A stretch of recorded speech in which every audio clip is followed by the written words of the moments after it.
So we'll go from there, but nothing's changed in terms of taking care of the football, running the offense, and being a great leader. Third row middle, Murph. Ryan, back to the running backs. I think Master was leading carries when you guys went into halftime. We didn't see him again. I assume that was a tactical thing. What went into the decision to kind of take out your veteran running back? Yeah, so again, I kind of leave those decisions to Tony based on what he's seen in practice. And again, that game was unique in that there was only, we felt like we played half a game because there was only 48 critical plays. So maybe the numbers would have been different if it was a longer game and we got into 70 plays like we typically do. But again, we'll just kind of leave that up to Tony as he does the rotation. We'll talk about it before, and we'll agree on it, and just see where it goes. But it's going to be a long season, so we're going to need everybody regardless. And after the game, you were asked about the secondary. I think you said you wanted to look at the film. Just as having a few days now, what was kind of your overall evaluation of how you guys played? I thought they competed. I thought that there was an edge to them. I thought there was an energy to them. Was there mistakes? Absolutely. Was there missed tackles? Yes. Was there some, plays that they want back? Absolutely. But I think that there was, again, some learning. I think some of these guys, again, the first time they've, been in a situation like that. And so now, again, another reference point. But overall, there was some really good things. For some young guys going in there, it certainly wasn't perfect. There's a lot of improvement to be made, and that has to happen. Otherwise, we won't win this game. I mean, we have to play really, really well in all three phases to win this game. This is a good team coming in here. So, looking forward to seeing those guys take the next step. Second row middle, Bill. Yeah, about the linebackers. Obviously, you guys, just in general on defense, played a lot of guys. Was that the plan to play that many guys, or do you kind of leave that up to Karen? Yeah, I mean, I think that one of the things that you saw in that game was that they were changing personnel a lot. So they would go from 11 personnel to 13 with an extra tackle in the game. And so, when you make that big of a jump from 11 to 12 to 13, we wanted to match personnel in that game because we felt like based on their style of play, that was really important. And so, kind of what you saw in that game, it looked like a New York sidewalk at times. The guys are coming in, guys are coming out. And, I thought they could have given us a little bit more time to sub. We seemed a little rushed at times. And so, but that was unique to that game. But that being said, we are going to play depth, and we're going to roll those guys. We'll talk and meet about it as we head into the game based on how the guys practice. And how did the linebackers play, and how do you feel about the defense in general coming out of that? I thought the linebackers did some good things. I think, again, it's all an inexperienced group. They have not played a lot of football. When you think of those four guys that left last year, a lot of games, a lot of snaps under their belt. So there was some good things, and there's definitely potential there. There's some plays that they wish they had back. Overall, as a group, I thought it was solid performance, but again, room for some growth there. On defense, again, to create those turnovers, they almost created 3 turnovers. The one, Dallas gets the fall through on the pass, on roughing the passer there, and that was a tough call. I think if that goes the other way, you get a chance for 3 turnovers now. That's really important in today's game. When you can get turnovers like that, and especially when you can get a turnover score, that's when you can turn the game upside down. So that part I was really excited about. I think the tackling overall was okay. We missed some, but we also made some. I think holding them to explosive plays was pretty good overall. Obviously, the 4th and 1 wasn't great. I think we can do a better job in the red zone. So I think there was some positives, but there were also some things we got to clean up. Fifth row middle, Andrew. You guys are going to wear a helmet decal this week for 9/11. Can you kind of recall that day for you, and then what's the message that you're going to tell your team, considering many of them weren't even alive? Yeah. At some point this week, we're going to talk about what the significance of 9/11 is, and I think it's something. I was a junior in high school or a junior in college, and getting ready, I think for a Tuesday practice, and I believe it was around like 9 a.m. or 9:30, and getting ready to go to my class, and then all of a sudden it came on the TV screen, and it didn't end up going to class because just couldn't believe what we were seeing, and just remember calling home and just for a few days after that not feeling safe. They canceled our game that day, and went out to practice and wasn't even sure what to do. It was just we had a player on our team who lost a family member, and it was just very, very real being in the Northeast. And so it doesn't seem that long ago to me, and being from the Northeast, it was obviously a very, very difficult time. And this year brings up a lot of memories. Third row left, Mitch. Hey Ryan, you guys played in empty stadiums last year. First game you go on the road. What was it like trying to communicate? Did you have to readjust to communicating the coaches and players with each other on the field? You know, after so much time, not having to worry about that noise. This past Thursday? Yeah. Yeah, I mean, it was loud on third down, and we had to handle that. We did have a couple of false starts where we could have done a better job of, with the cadence being louder and being more deliberate with all of that. And so, you know, that was important. I think just the electricity of a big play on their side, of just handling your emotions and keeping those type of things in check. I thought for the most part we played with pretty good discipline going into that environment, though, for a first game with a lot of young players. This game will bring a new set of challenges on defense. I'm hoping it's really loud when the other team has the ball, and you know, on defense they're going to have to do a great job of communicating in that area. And the same thing, handling, you know, the crowd, the electricity, and the emotion of the game. Way back in the far right, Spencer. Ryan, is there ever, you become like numb to how good Chris and Gary are at in the field? And if you haven't, like, is there ever a time you sit down and see their plays and like, wow, I have got to myself? Yeah, I try not to be numb to it because you know, I appreciate it so much, and I think that when you look at the work ethic that both of those guys have put in this off season, it was significant.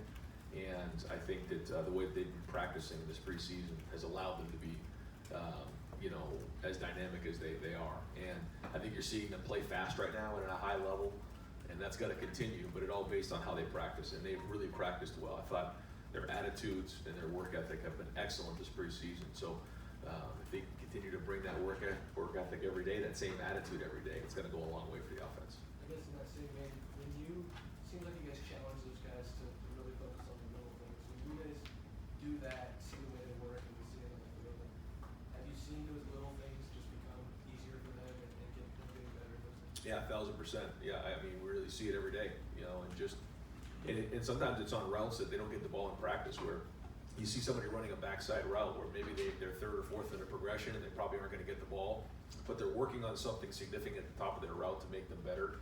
And the quarterbacks, everybody notices those things, and that makes them better. When you're young, I'm not getting the ball right here. I'm just going to kind of go through the motions. But those are the type of things that we're seeing, and it is paying dividends. Second row right, Austin. Ryan, I'm not sure when we both were thought about he might have been starting, but it was a tough situation for at that position. It's important as it is. What did you make of his debut? Yeah, I mean, there was some good plays. There were some not so good plays, but for a guy getting thrown to the fire, it was a hell of a start. I mean, I think that he really handled it well for a young player, and I'm proud of him. Now he's got to go. You know, it's more than that. He's got to continue to build on that. But you know, again, to get thrown in there and handle it the way he did as a young player was pretty impressive.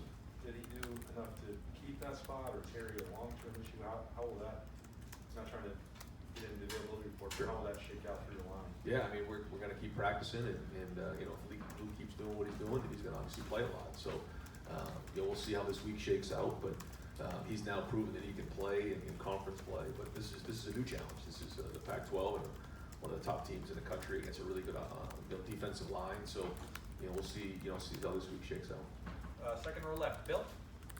Ryan, I guess there's some uncertainty as whether or not Kayvon Thibodeau will play, but I'm sure you're preparing as if he will. Just what stands out about him when you watch him on film? Yeah, I mean, very, very talented, very explosive, can create a lot of disruption, very strong, you know, can see things fast, change direction, it just has a knack for the ball. So it's a big challenge for our guys, and you know, we've played against good players before, but he is very, very talented and probably one of the best players in the country. And you know, so we're going to have to, you know, make sure that we know where he is and have a good plan for it. But the challenge is they have other good guys on that defense that are very, very athletic and very strong. So it'll be a big challenge for our guys. And what Nathan was asking about before with the passes behind the line of scrimmage, like when you're going to package those bubbles with the run game and the defense is just going to like give you a free 6 yards basically on the outside, like how do you, I don't know, how do you balance just like thanks for the 7 yards with I still want to take shots down the field and being explosive? explosive offense. Yeah, I mean, we want to run the ball. We want to stretch it horizontally and then stretch it vertically. That's the idea of the offense. And so the only way that works, though, is if the guy's on a perimeter block. I mean, those plays, they look easy, but they're not. Guys have to do a great job. And the execution on that when you're out in space is a lot different than when you're in tight quarters running the football, where I'm kind of blocking my guy and he's on my body and I can, out in space, there's just a lot of room in there. And so the detail of the spacing, of the blocking, of making sure we don't get penalties out there, and then the receivers catching the ball and knifing and becoming a running back. Those are all the things that come into play with that. And it's been a major emphasis for us in the off season, but it always is. I mean, that's something that has been a part of our game, for the last 5 years here. Yeah, those and I guess the other kind of, I don't know, second level RPOs, whatever you want to call them.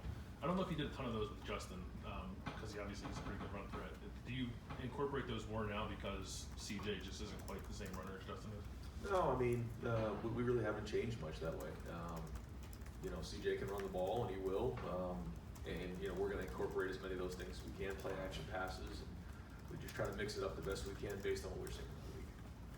Third row right, Tim. Time for two more individuals. Tim, go ahead. Two more individuals, okay. Denzel Burke, freshman starting his first game. What was just your impression of the way he played? You touched on it a minute ago, but he seemed to almost get better as the game went on. I think so, and I think the best, obviously his best football's ahead of him. He's just a young, true freshman out there playing his first game, and it's a conference game on the road. And you talk about getting thrown to the fire, but he's competed since he's got here.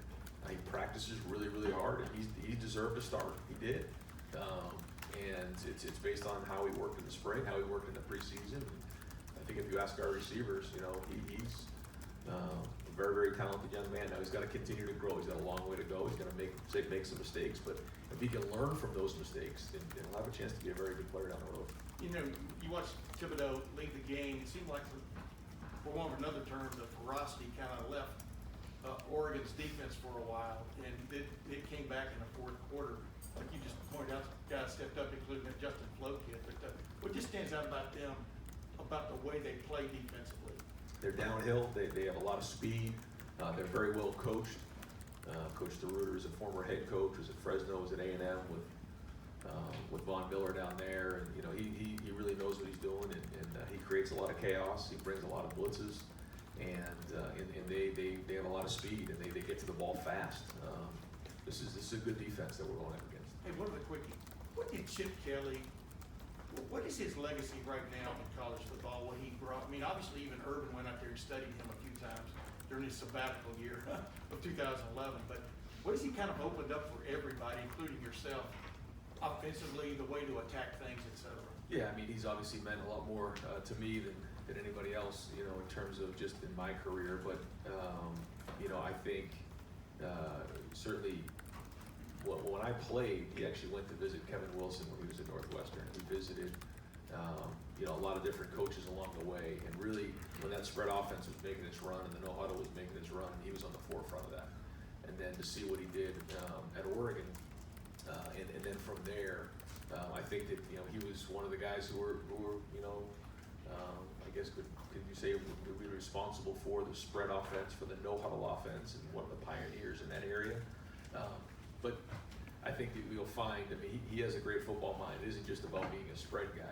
He can do it 22 personnel or any other way and attack you. But I think that if somebody were just to ask the average person, what do you think about his legacy in college football at this point, I would say it's probably something like that. And final questions, second row middle, Doug. Ryan, at times in the past you've expressed admiration for the throwaway by the quarterback, make a good decision, just get rid of the ball. The opposite side of that, how do you evaluate maybe when something is there and the quarterback doesn't throw it? Maybe he's just a little uncertain, especially with the young quarterback. And I don't know how many times that might have happened with CJ, but how do you evaluate that and then work with them to, hey, that was a time where you could have let it go? Yeah, that's the balance. That's the art of playing. And if you have to have too many of those conversations, you probably have the wrong guy. So there's just certain times where you see a guy open, you miss the throw. Why is that? Were your feet not right? Were your eyes not right? Those type of things. If for whatever reason the ball wasn't thrown and it was supposed to be thrown, then that's a whole other set of issues that we have to figure out. I didn't see that a lot. I think he saw the game pretty good. He did miss a couple things, but but that's part of playing in your first game. And he also made a bunch of throws too. Certainly the one to Chris, 1 inch in, right over the top of that flat defender to the field was an excellent throw, and then made a couple other ones as well. So there was some good, there was some not so good, but again, that's part of playing football. And again, on Thibodeau, especially assuming he plays, it seems like most rush ends now, they'll move side to side, right? I mean, even the 4 series he played, he was on the left side sometimes the right. With a younger tackle like DeJuan, do you kind of expect, hey, they might try to put Kayvon over him more? And just specifically on DeJuan, handling a matchup like that, how you guys might help him there, do you think you could see that a lot? I mean, they move him around, like you said. They can put him to the left, put him to the right, move him all over the place. And it'll be a challenge, for both of our tackles. And, they just have to continue to work hard, plan and do a great job of preparation this week. And there might be times where they get beat, and certainly we don't want that. But, if that happens, they're just going to regroup and keep playing. But we have some really good defensive ends here that that those guys go against every day. And so they'll be prepared, and we'll have a plan to help them. And is it just in the name of trying to get more plays for the offense? What about like on the big throws to Chris and Garrett, if instead of them going like 60 or 70 yards, they take a knee after like 20? I think we're probably just going to let them go. Okay. Just trying to help. With that, Coach, we're gonna let you go. All right, thanks. Thanks.